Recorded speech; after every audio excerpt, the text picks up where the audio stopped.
Well, I'm a big fan of technology, and if you're watching this, maybe you are too. Maybe you're watching on Facebook or Instagram or YouTube. So you've joined the world of technology, but there's a lot of seniors who haven't because they're a little concerned. There's a lot of reasons you could be concerned. So today we're going to talk about the benefits of technology, and if you have someone in your life or your family who is a little bit afraid of technology, this is the video I think you need to share with them. So if you want to know more about this, just stay tuned.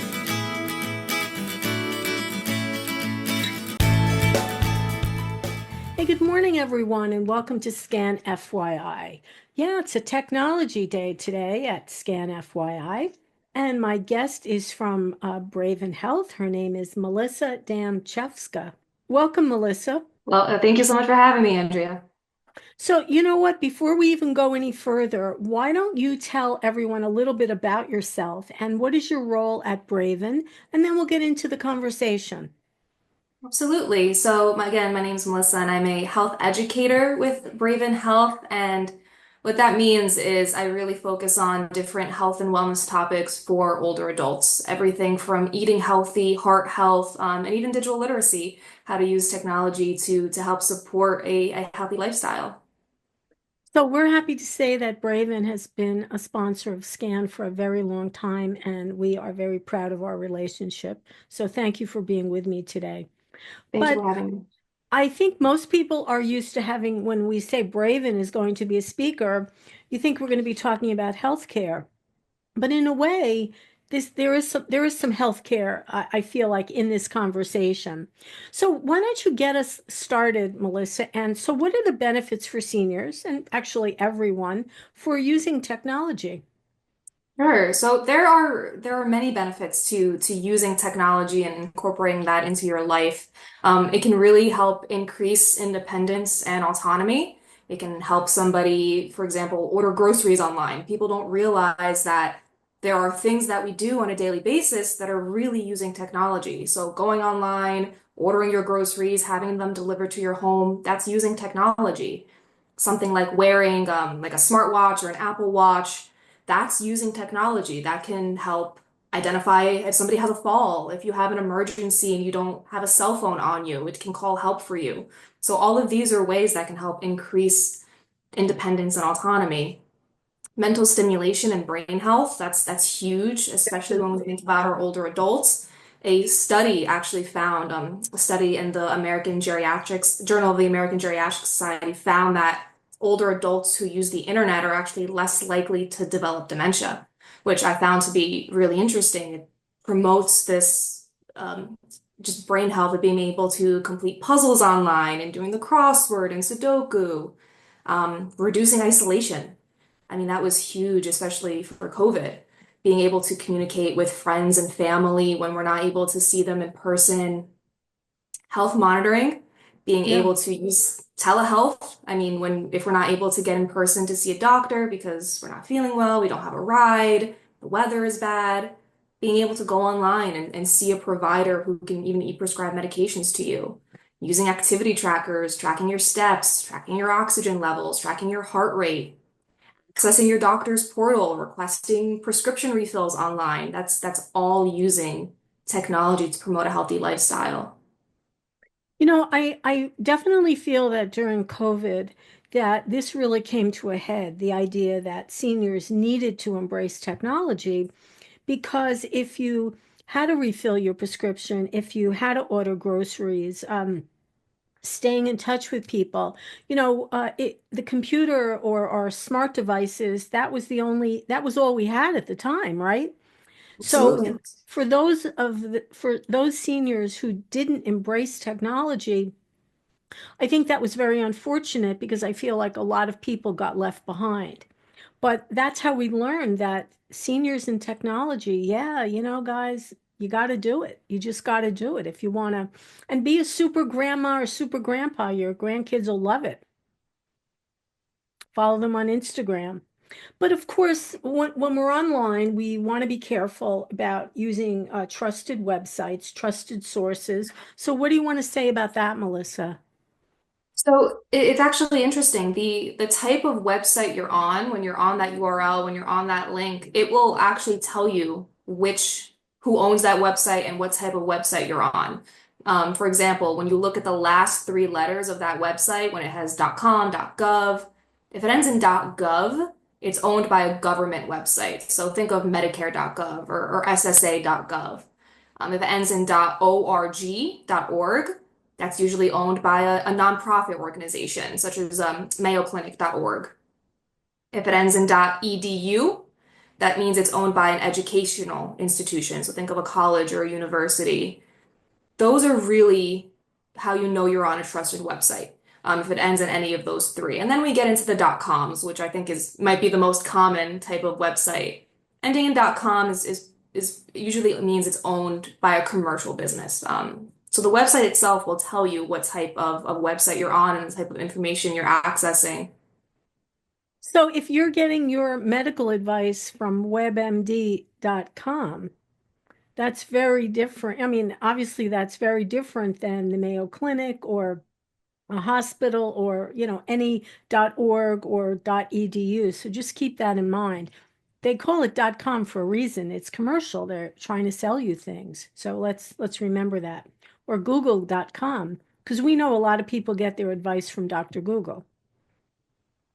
And even Yeah. something like Wikipedia. I mean, Wikipedia, Mm, anybody can go in and edit that website. So if you're reading that's right. something on That's right. Wikipedia, it can be edited by anyone. So make sure that we're fact checking where we're getting our information from, especially health information. Yeah, that's a good point about Wikipedia because, of course, who doesn't use Wikipedia? But bearing in mind that I could go in and change something about, the genetic code, and hey, who am I to do that? But I could. Not a good idea. Not a good idea. So, of course, with all of this, the great stuff about digital, naturally, what follows is all kinds of common scams that we have to be aware of. And, there's no shortage of people out there who want to take your money from you or take something from you. So we have to be super careful, don't we? Yeah. Absolutely. So what do Yes, you want to there's say about that? All these different scams. Andrea, there's so many different types of scams out there. I imagine all of us have gotten at least one spam call in the last week, at least. There's government impersonation scams, someone calling Yeah. you, especially for our old adults, pretending that they're Medicare, pretending that they're Social Security, saying that your Medicare coverage is going to be, it needs to be renewed, or there are different types of scams. And then the sweepstakes, the lottery scams. You've won a lottery, you won a sweepstake. Click this link to access your gift or your reward. The robocalls and the phone scams. The computer and tech support scams. Sometimes we'll get a pop-up that says, "Click here. Yeah. You have a That's a virus. hot You have one. malware." That's a hot one. And then there's even one that's the grandparent scam. So they've gotten so innovative in their ability to use grandparents to think that, oh, my grandchild's in trouble, my grandchild needs money, they need help, and really playing on the emotions of people to help in order for these scams to come to fruition. Um, there's something called the five P's is kind of really important to keep in mind. So the five P's are pretend, problem, prize, pressure, and pay. They're the common underlying theme of scams. Oh, So very good. Yeah, they sure are. usually someone will pretend there's a problem, there's some urgent problem that needs to be solved. You've won a prize. There's a lot of urgent pressure that an action needs to be taken. You have a lawsuit, there's a warrant out for your arrest, your debt collectors, anything like that that will put pressure on somebody in order to feed into the scam. And then the underlying theme of payment. There's some form of payment going on. A gift card, go to Yes, Kmart, go to Target. exactly. Exactly. I'm very sure that the IRS does not accept payment in the form of a Apple gift card. I'm Oh, very sure. they absolutely do Yeah. not.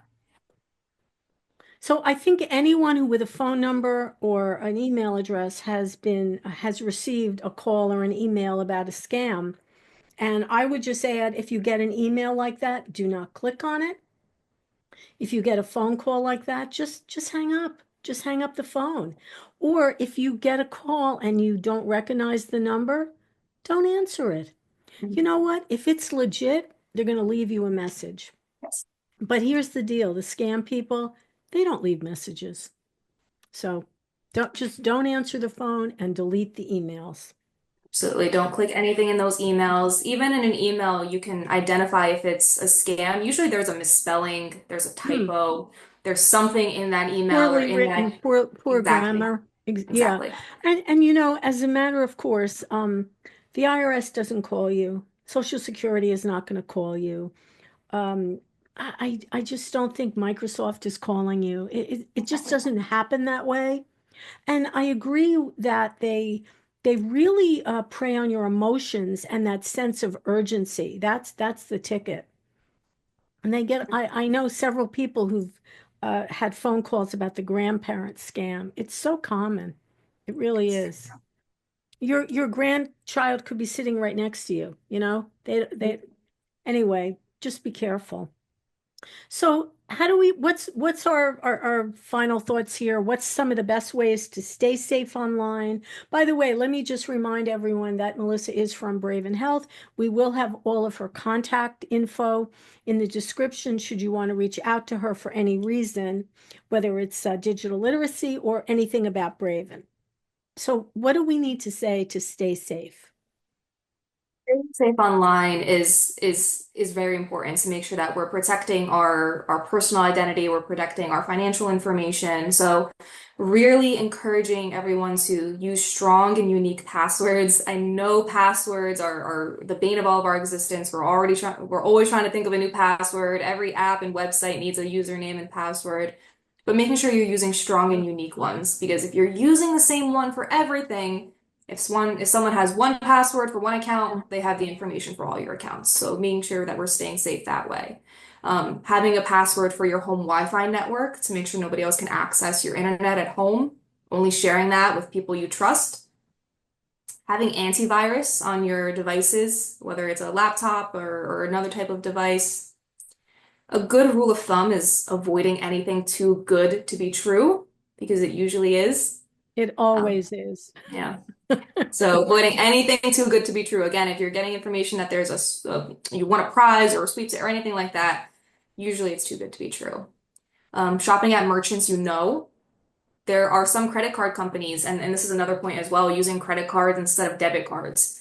Debit cards, that PIN can easily be accessed if somebody Right. has the ability to pull your PIN. So using your credit card, a lot of credit card companies, if you're somebody who shops in the same towns at the same stores, they'll notify you if your credit card has been used in another state because it's out of your norm. So making sure your credit cards are tracked like that. Thinking before you click. A lot of us, when we go through life, we click very quickly. We're not paying attention to maybe what we're reading. So make sure we know what we're reading. We don't click too soon. Pay Um, attention. Pay yes. attention. That's really what it is. And then keeping an eye on your accounts, on any financial accounts, on anything like that, keeping an eye on those accounts. I mean, sometimes they'll start small. If you have a auto pay or Amazon or any credit card that's linked to account, sometimes scammers will start small. They'll make small purchases so we don't notice, and then they build from there. So making sure we're keeping a close eye on our accounts.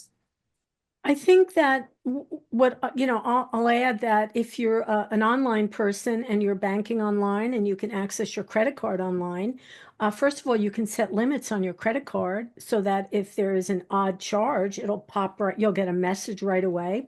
And if you made the charge, great. But if it wasn't you, you can act on it right away. And also, I mean, I agree with you, Melissa. You have to monitor all of your accounts. The onus is on us.